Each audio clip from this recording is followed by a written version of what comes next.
documento como esse, que trata da lisura sobre as eleições, a apuração de fraude contra o candidato Jair Bolsonaro, você não pode tomar conhecimento disso? Por que você não pode tomar conhecimento desse inquérito? O que tem lá dentro? O que o ministro Alexandre de Moraes quer esconder? Em um pronunciamento incisivo, o ex-presidente Jair Bolsonaro explica sua postura diante dos inquéritos e das investigações, refutando as acusações e revelando sua versão sobre os acontecimentos que marcaram o fim de seu governo. Eu espero hoje botar um ponto final nisso aí. Parece que tem algo pessoal contra mim. E a acusação é muito grave. E são infundadas. E não é da boca para fora. Eu vou demorar um pouco, mas tem muitas novidades para vocês. Vamos começar no final, quando as eleições se acabaram. No dia 2 de outubro, 2 de novembro, alguns de vocês estavam lá na Alvorada e eu fiz um pronunciamento à nação. Coisa rara, né? Fiz um pronunciamento lido à nação. Eu vou ler apenas um parágrafo desse pronunciamento, que infelizmente não está no inquérito do ministro Alexandre de Moraes.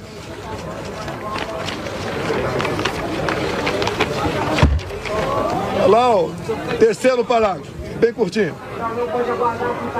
As manifestações pacíficas sempre serão bem-vindas, mas os nossos métodos não podem ser os da esquerda, que sempre prejudicaram a população, como invasão de propriedade, destruição de patrimônio, cerceamento do direito de ir e vir.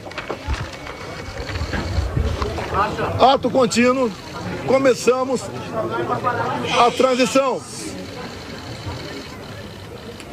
Alguns dias depois desse pronunciamento, os caminhoneiros começaram a obstruir vias pelo Brasil.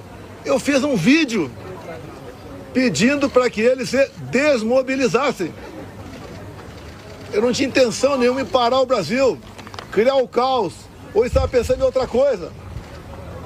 Eles cumpriram esse pedido meu. Durante a transição,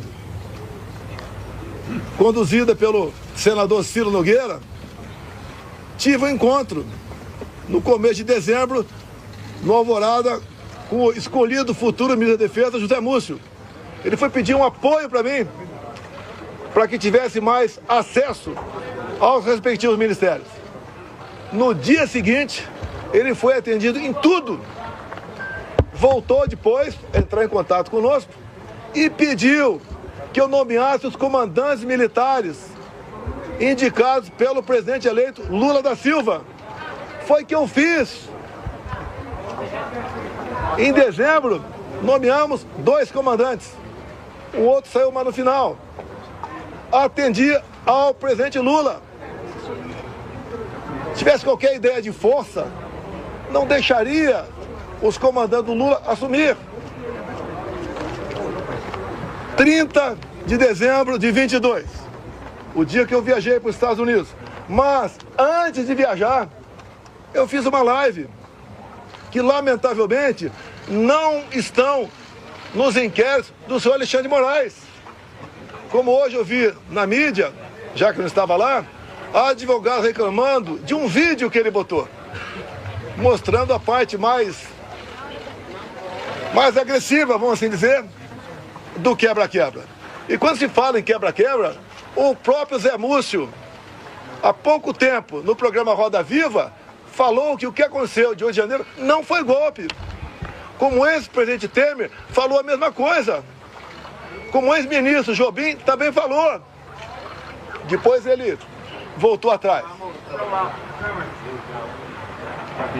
E na verdade, o resumo que eles falaram é o seguinte: golpe tem povo, mas tem tropa, tem armas e tem liderança. 2 anos de investigação não descobriram quem porventura seria esse líder. Eu vi entre ontem e assisti hoje o senhor Alexandre de Moraes falar que 500 pessoas aproximadamente assinaram não persecução penal, um acordo. E ele disse, o senhor Alexandre de Moraes, que no acordo essas pessoas admitiam que estavam indo para um golpe. 500 pessoas se programando para um golpe e ninguém sabia. Também, nesses depoimentos, essa coisa, ninguém cita o meu nome. 500 pessoas, ninguém cita o meu nome.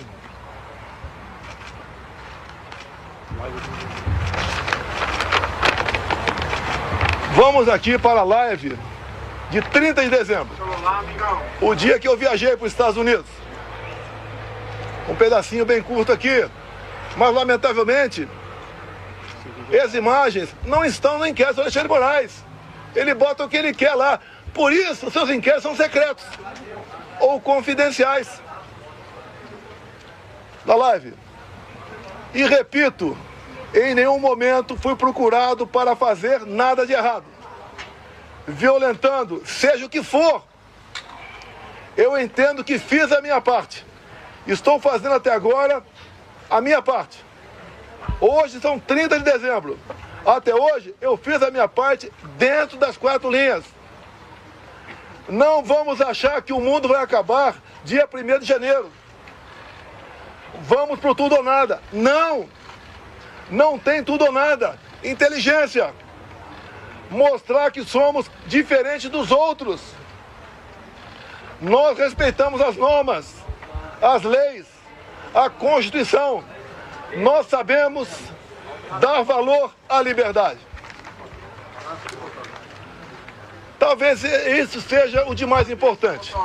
Mas o pessoal deve perguntar: por que estado de defesa? Lá atrás foi discutido estado de sítio. Você deve se lembrar, na matéria do Gringão, que passou para a Folha de São Paulo, áudios. Um dos áudios dizia: carregue num 42. Eles estavam na dúvida do que me acusar. Estavam na dúvida.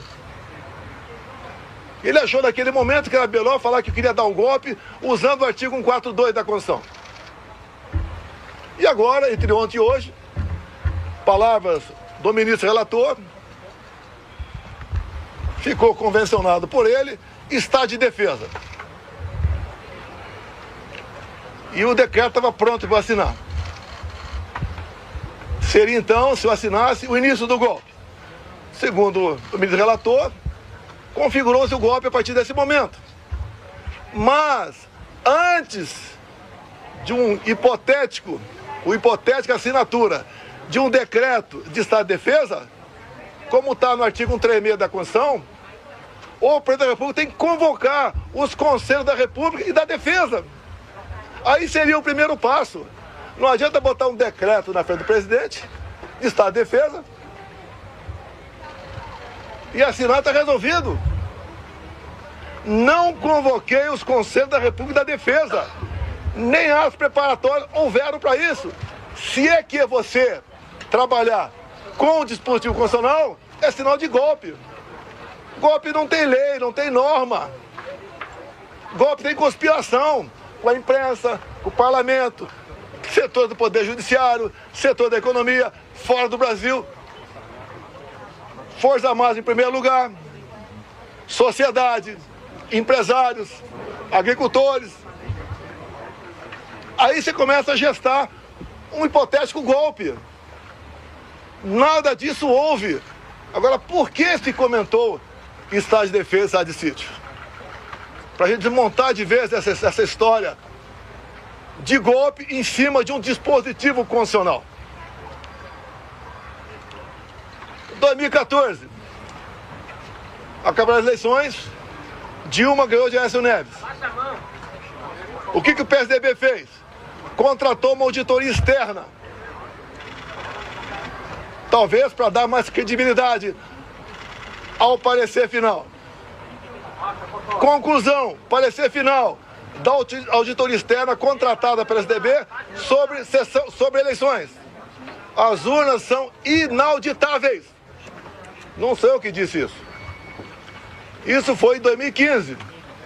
Eleição de 2014. Desde 2012, eu já tinha ações dentro da Câmara dos Deputados pelo voto impresso. Antes de mim, Flávio Dino foi claro, dizendo que perdeu umas eleições por causa do voto eletrônico. Antes disso também, Carlos Lupe, do PDT, em inserções de programa eleitoral gratuito, ele disse: eleições sem voto impresso é fraude. E foi ele que entrou com uma ação contra mim no TSE. Outros 10, 12 falavam a mesma coisa. Eu não era sozinho, não estava sozinho na defesa do voto impresso. Eu não sou obrigado a acreditar, confiar num programador. Eu confio na máquina. Não sou obrigado a acreditar num programador. Em 2015, eu, deputado Jair Bolsonaro, aprovou uma emenda numa proposta de lei eleitoral, cujo relator era Rodrigo Maia, permitindo o voto impresso. A senhora Dilma Rousseff vetou. Foi derrubado o veto. Na Câmara, algo surreal. Até o PT votou para derrubar o veto. Ato contínuo. Foi convidado pelo ministro Supremo, Luiz Fux, a ir ao TSE. Chegando lá, encontrei o ministro Fux. Tratou muito bem, feliz. Ele me convidou para ir para lá. E falou que o TSE tinha tomado todas as medidas para implementar o voto impresso nas eleições de 2018. E ele falou: deputado, por falta de recurso, apenas 5% das sessões terão voto impresso. Eu falei: é uma excelente referência. É mais número de eleitores do que uma pesquisa. Eu só faço um pedido para o senhor: pulverize as urnas. Ele falou: já está programado, serão pulverizadas. O TSE começou a preparar. Tem um vídeo do ministro Gilmar Mendes, ministro Barroso, elogiando a nova urna eletrônica com a impressora do lado. Bem, poucos meses depois, por 8-3, o Supremo Tribunal Federal disse que a urna era inconstitucional. Essa ação foi proposta pela senhora Raquel Dodge na época, chefe do MP. Porque a impressão do voto, segundo o Supremo, segundo o Supremo, a impressão do voto colocava em risco a segurança das eleições, o sigilo do voto. Esses foram os argumentos. Deixo claro que na Venezuela só foi possível detectar fraude o ano passado por causa do voto impresso. Foi a primeira vez que a Venezuela adotou o voto impresso. Por que a Venezuela fez isso? Já que o sistema eleitoral deles era exatamente igual ao nosso. Porque houve um momento que o governo Biden queria comprar petróleo da Venezuela. E não podia comprar o petróleo sem nada em troca. Então foi feito um acordo, governo Biden dos Estados Unidos, governo Maduro da Venezuela e oposição. E impuseram então o voto impresso.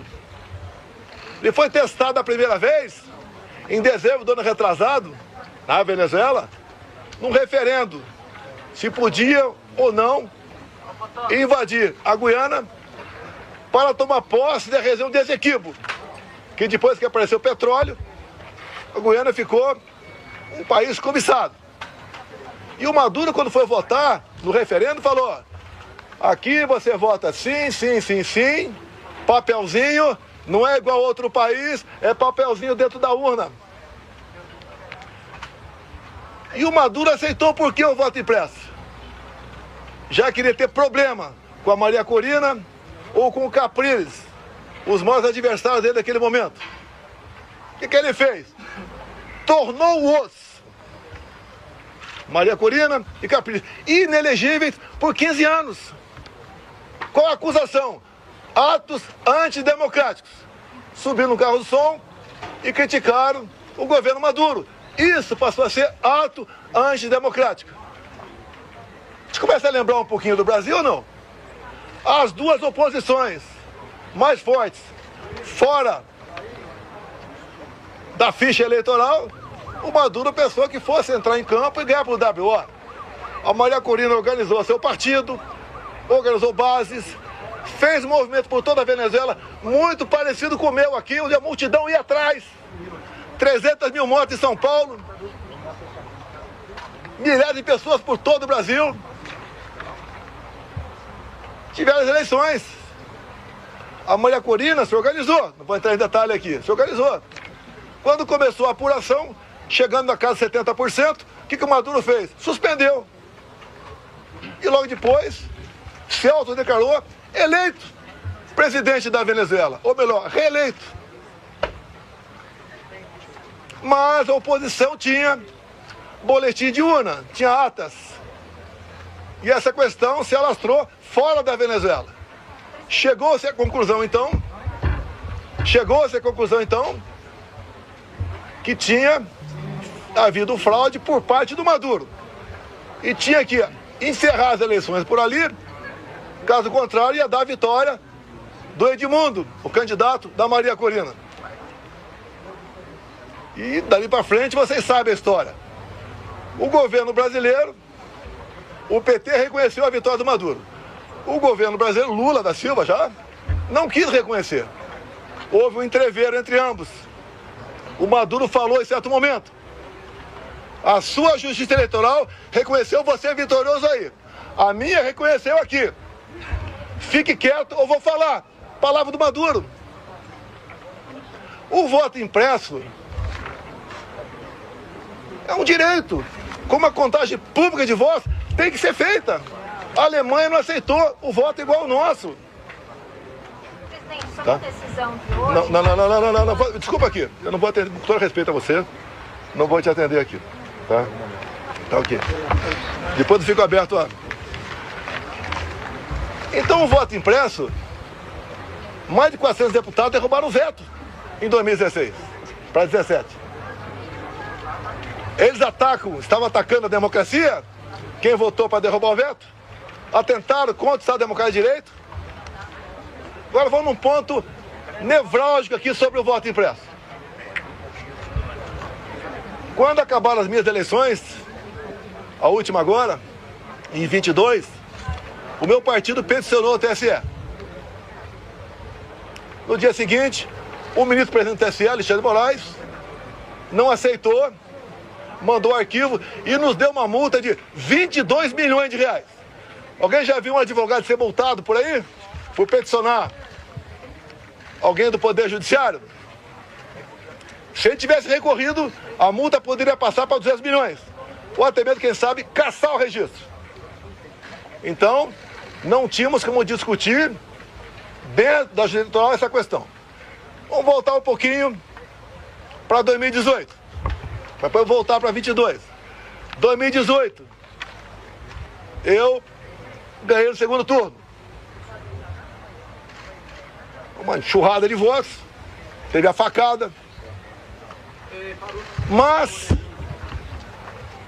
2 dias depois do segundo turno de 2018, chegou um papel no TSE, bem fundamentado, dizendo que tinha havido fraude. O que o TSE fez na pessoa da ministra Rosa Weber, presidente? Oficiou a Polícia Federal e foi aberto um inquérito. Opa! Para investigar a eleição de Jair Bolsonaro, ganhador, tem inquérito. Para pro lado de cá, quando eu perco, quando o Lula ganha, não pode nem petição. E foi aberto um inquérito, que alguns de vocês já ouviram falar sobre ele. Inquérito 1361 de novembro de 2018. Para apurar fraude. E foi dada uma atenção muito especial, por determinação da presidente, para resolver rápido a questão de fraude. Estava na cara que já havia fraude. Para me tirar e botar o Haddad. O inquérito começou a voar na mesma velocidade dessa ação contra mim. Porque o Haddad tinha que assumir. Eu fiquei sabendo desse inquérito em 21. Por que em 21? A Câmara dos Deputados começou a discutir o voto impresso.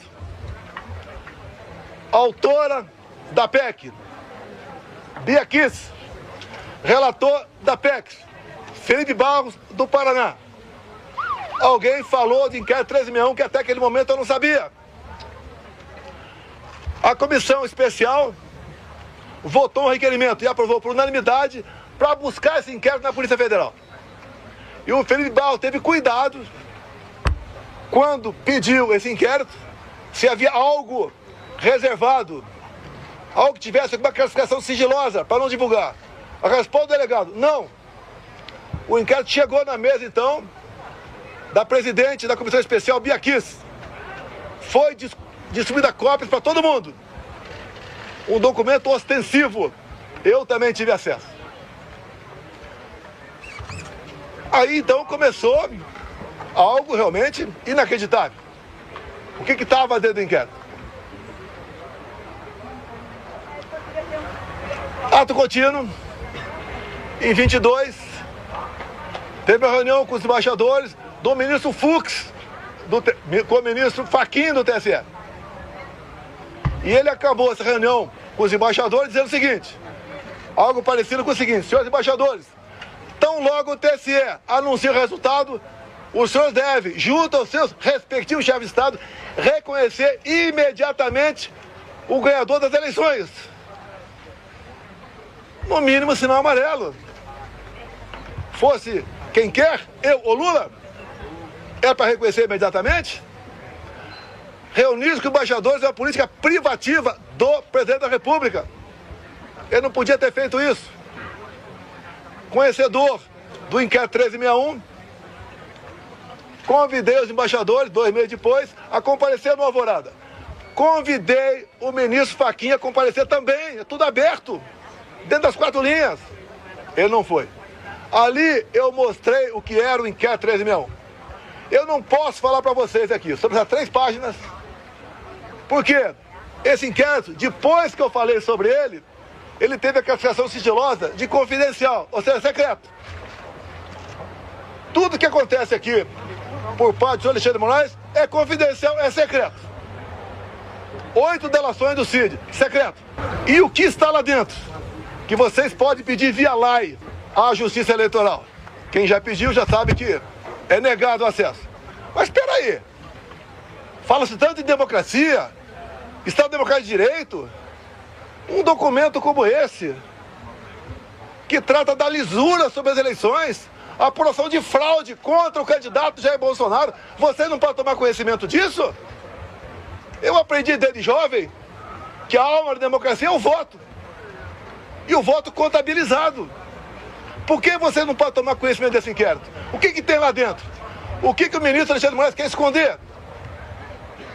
Vamos continuar. Estou sendo acusado de tentativa de golpe.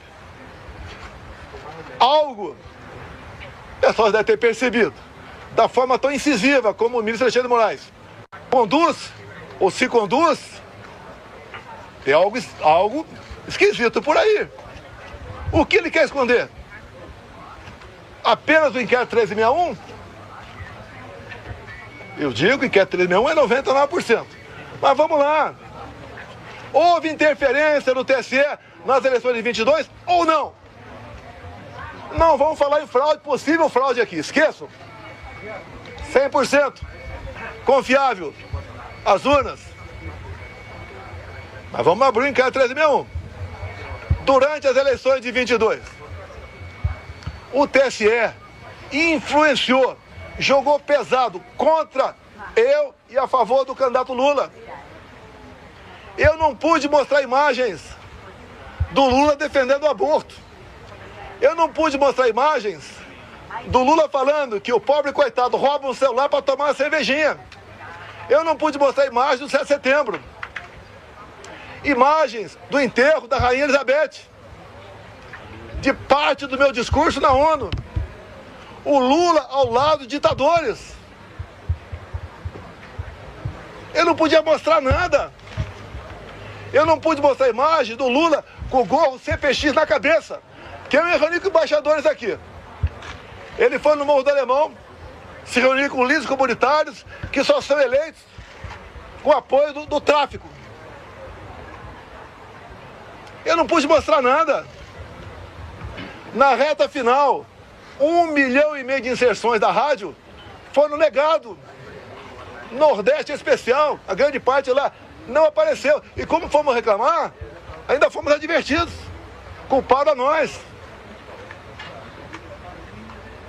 Assim se comportou o sistema eleitoral. E mais ainda, mais grave, a diferença foram 2 milhões de votos. Então, no papel, 2 milhões de votos. O TSE fez uma campanha massiva para que jovens de 16, 17 anos retirassem seu título. Essa faixa etária, 75% vota na esquerda. Mais de 4 milhões de jovens retiraram o título. Só aí dá uma diferença a mais, ponto candidato, 2 milhões de votos. Mas uma lei eleitoral, para ter eficácia, ela tem que ser sancionada um ano antes das eleições. As resoluções, 6 meses antes. Entre o primeiro e o segundo turno de 22, houve a resolução no TSE. Era para censurar. Até a ministra Carmen Lúcia falou o quê? Olha, eu sou contra a censura, mas um momento aqui é especialíssimo. Vou votar sim. E o Alexandre de Moraes aprovou uma resolução entre o primeiro e o segundo turno, proibida por lei. Com mais força ainda, a Justiça Eleitoral foi para cima do pessoal da direita, desmonetizando páginas, derrubando páginas, prendendo gente. Fizeram barbaridade contra a minha pessoa. A Justiça Eleitoral se comportou corretamente, dado que eu falei aqui, sim ou não? Eu que sou golpista? Eu que sou golpista? Esses 2 vídeos aqui estão nos autos do inquérito. Que os advogados reclamaram de um vídeo que estava hoje, foi mostrado aqui no TSE. Eu sou o culpado. Repito, na delação do Cid, ele diz que, vamos partir do princípio, está tudo certo com a delação dele. Ele diz ali que ficou sabendo do 8 de janeiro, no dia 8 de janeiro. Já falei, estou repetindo, nos 500 acordos de não persecução penal, em nenhum deles, que eu tomei conhecimento, alguém cita meu nome. Graças a Deus eu saí aqui dia 3 de dezembro, porque eu não queria passar faixa para um cara com passado como o Lula tem. Não há crime nenhum não passar faixa. Não está escrito que é proibido passar faixa. Fui para os Estados Unidos e essa artimanha do 8 de janeiro, eu falo artimanha porque o ministro Flávio Dino, na Justiça, negou os vídeos do 8 de janeiro. Quase 200 máquinas. Ele entregou apenas 4 vídeos e falou que o contrato tinha vencido. Ah, pelo amor de Deus! Pelo amor de Deus! Eu sou golpista? 8 de janeiro, eu estava nos Estados Unidos. Uma das 5 acusações contra mim é destruição de patrimônio, só se for por telepatia. Existia, fizeram pesca probatória, reviraram a vida de todo mundo, 3 buscas e apreensão em casa. Não acharam nada a meu respeito. O próprio Cid falou que os militares estavam de férias no início de janeiro. Daí invento, o Lula ia assinar uma GLO. Se assinar é problema dele, pô. Vai dar golpe com os comandantes do Lula? Se os meus tivessem mantido, podia até ter uma elucubração nesse sentido. Os comandantes jamais embarcariam numa aventura. Discutir, como disse o então comandante do Exército, discutir hipóteses de dispositivos condicionais, isso não é crime.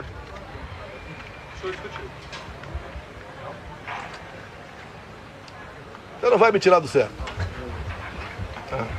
Acho que a maioria já aprendeu aqui como é que eu ajo. Quiserem tumultuar com você, é outra história, vou embora.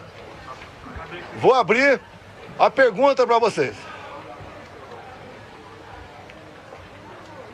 Diz Alexandre de Moraes que o golpe começou dia 29 de julho de 21. um ano e meio antes de acabar 22. E ele tinha que, para dar ênfase à historinha dele, tinha que acabar de 8 de janeiro. E como é que ele chegou 29 de julho de 21? Pegou de janeiro e começou a voltar. O que aconteceu nesse dia que vocês não ficaram sabendo? Ou foi a PF que descobriu? Aquela banda da PF. Nesse dia eu fiz uma live, onde eu falei sobre o inquérito 1361. Qual o problema? O inquérito ostensivo. E diz ele que eu difundi fake news. Eu difundi o que tinha dentro do inquérito. Se é fake news, o inquérito é mentiroso. Esse inquérito está inconcluso até hoje. Saiu de Brasília e foi para São Paulo. Nenhum delegado quer assinar o relatório final. Dado as barbaridades nessas 3 páginas sobre o sistema eleitoral. Eu acredito que vocês querem ter conhecimento disso aí. Vamos botar um ponto final? Vamos! O senhor Alexandre de Moraes suspenda o sigilo do inquérito 1361 de novembro de 2018. É fácil! Vamos para a verdade, vamos botar tudo na mesa. Por que essas prisões absurdas? 17 anos, como 14 para a Débora agora. A Débora é uma golpista, terrorista. Ela está sofrendo mais que qualquer ser humano para sofrer na vida. Ela acorda e dorme, sem dar um beijo, sem dar um banho nos seus filhos. De 10 e 7 anos de idade. Por que 14 anos, 17 anos? Quer botar 30 em mim. Se eu tivesse devendo qualquer coisa, não estaria aqui. Fui para os Estados Unidos, graças a Deus, que se tivesse aqui de 8 de janeiro, estaria preso até hoje. Ou morto. Que é o sonho que eu sei que é de alguns aí. Que eu preso vou dar trabalho. Não vai acontecer não, Deus está contigo, presidente. Então, aqui está grande parte, quase toda a verdade que interessa. Repetindo, 2 de novembro de 22. Quando eu falei com a imprensa, li um papel e começo dizendo que vão sentir saudade de mim, como estão sentindo hoje. Eu vou estar o mês que vem no Rio Grande do Norte com o senador Marinho, como eu já tive outras vezes, depois das eleições. O tratamento é excepcional. Porque o João 832 eu usei na campanha e durante meu mandato. A verdade dói, mas o povo entendeu que a verdade é necessária. É picanha, de graça, cervejinha. Não tem nem ovo agora. A inflação está aí. O povo não quer mais confusão. Por isso que eu falo de anistia. Eu duvido que uma mãe aqui não se coloque no lugar da Débora e não queira anistia. Não encontrar nenhuma arma aqui. Eu estou sendo acusado junto com essas pessoas que foram presas. Tentativa armada. Que arma? Vai no Senado aqui. As armas apreendidas, estilingue, meia dúzia, mais nada. Que mais? Uma senhora com a Bíblia. Agora, as coisas aconteceram antes do pessoal que estava no acampamento vir para cá. Porque tem vídeo de pessoas comuns mostrando um cara sozinho quebrando tudo por aí. O próprio Lula tem vídeo dele falando: temos que saber quem deixou abertas as portas aqui do Palácio. Foi facilitado. Quando aconteceu o de janeiro, a imprensa só mostrava uma imagem, escolhida a dedo, só uma. Aquele cara magrinho, né? Com uma camisa, com a minha estampa na barriga, derrubando o relógio. Só mostrava isso. Alguns dias depois, o Lula estava fora do Brasil, acho que era a China, defendendo a mudança do padrão dólar. 3 dias depois, a TV CNN mostrou as imagens do G. Dias lá dentro. Junto com perigosos terroristas e golpistas, ele andando à vontade lá dentro. Dorme aqui embaixo, no meu tempo, por volta de 60 militares. A maioria cabe soldado, armado. E a ordem é qualquer negócio, ir pro pau, armado, um fuzil. Alguém viu algum soldado armado nesse dia? Facilitaram a entrada deles. Não resta mais dúvida tocante a isso. Comigo, até o ministro Fux falou hoje, né? Que teve um 7 de setembro que ele ficou preocupado. Daí ele falou, graças à Polícia Militar do DF, nada aconteceu. Naquela época, o ministro Fux falou comigo, eu era presidente. O ministro, fique tranquilo, o nosso pessoal não faz baderna. Quando acaba o movimento, não tem papel no chão. Se é na Paulista, não tem um vidro quebrado. Não tem um cesto de lixo incendiado. E numa boa. Sem problema nenhum. O que assusta um outro lado, quando se fala em sistema? Que comigo foi diferente. Deus me deu a segunda via e me deu um mandato. E eu montei um ministério técnico, coisa que vocês nunca viram na vida de vocês. Como agora, continua o balcão de negócio. Ministério estatal, bancos oficiais. Comigo não tinha isso. Apesar da pandemia, que a gente lamenta as mortes. Gastamos R$1 trilhão. Reflexo da guerra. Terminamos 22 com saldo de 54 bilhões. Negociei com o Arthur Lira aqui. Votação de um projeto para a gente poder zerar impostos federais de combustíveis. E zeramos. O Paulo Guedes, na nova política dele de reindustrialização, diminuiu em 30% o IPI de 4 mil produtos.